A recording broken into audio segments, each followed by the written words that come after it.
Yo, what it is, homie? What it is, cuz? Yeah, listen. So I just got out of the mental ward on Friday. Yeah, I was there for 9 days this time. I got put on a new medication. I was on haloperidol, 5 milligrams 3 times a day, and Seroquel. My dose was increased to 200 milligrams a day, but I was still having attacks of paranoia once a week. uh, you know.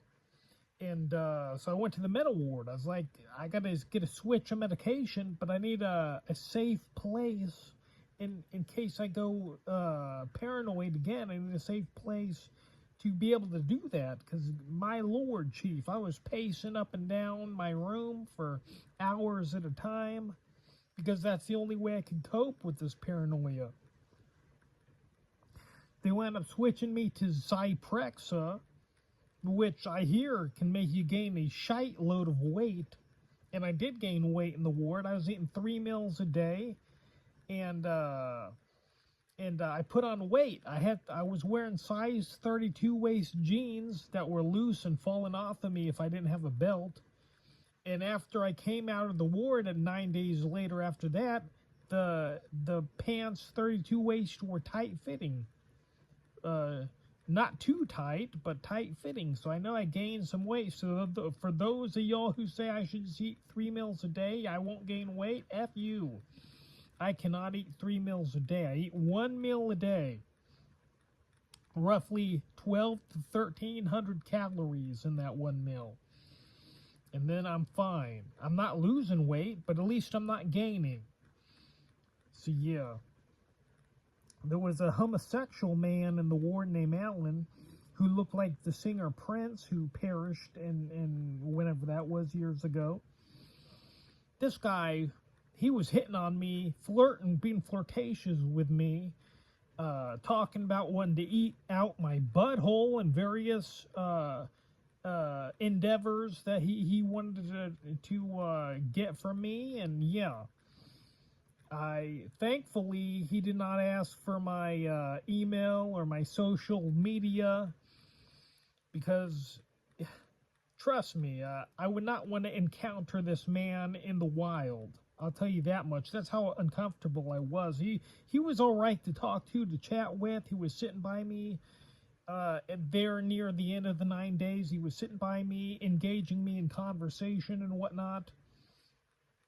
But still, I'm glad he did not try to see me in the outside world, the outside of lockup, supervised lockup, because who knows what would happen. He had HIV too. I forget. I don't know how he got it, but he had HIV. He said he loved butthole. No, he said he loved ass, is what he said. I'm just cleaning up the language when I say butthole. He said he loved ass, but he was also talking about getting implants and cutting his wangus off, or his balls off, and turning his wangus into a vagina. And I'm like, Alan, wait, I thought you loved ass. How are you going to get all up in that ass if you got a vagina? And he did not have an answer for me. And when I was in that ward, I met with the social worker, asking me about how the various sites I worked as a security guard back when I did that. Now, I haven't been a security guard in 10 years. Why are you identifying me and as a security guard? Why am I'm a human being. I'm not a security guard. But she's asking me, and so I told her, and it's like she's asking me if I want a therapist or a case manager. I was like, listen, a case manager is not going to help me. A therapist is not going to talk me out of this paranoia I've been having once a week. I'm not going to talk myself out of it. The only thing that's going to help is proper medication.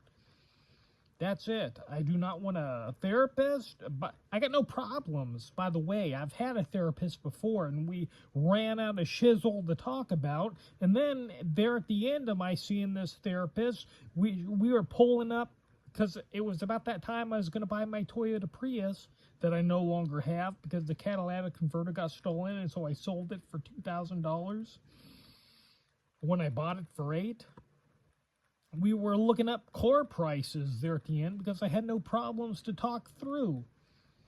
So definitely I was not going to get a therapist again. And the case manager, I don't know. Dude, they're just going to call me once a week, ask me how life is. I'm going to say, oh, it's boring. I've been riding my exercise bike and walking the dogs and watching YouTube. Yeah, it's going okay. Kind of boring, but whatever. Waiting to die. And they're going to go, okay, hey, well, you got any goals? I'm going to go, no, I'm goalless. I'm old. I had goals when I was younger. I don't have any goals as an old man. They're going to go, okay, well, I'll see you next week. Then they're going to make a profit off of that for my insurance. They get paid for each call they make. It's going to be the same conversation every week because my life doesn't change. You understand? So, yeah. And that Alan, the gay guy, did not even know that Charlie Sheen, the actor from 2.5 Men, had HIV. I had to tell him to cheer him up because he said that when he goes on Grindr, the first thing these guys see is that he's on HIV and they blow him off. And another guy there had HIV, but he was straight and got it from a girlfriend of his, and he had a son that was born with HIV, he said. He told me as he was waiting to leave the ward. So, yeah.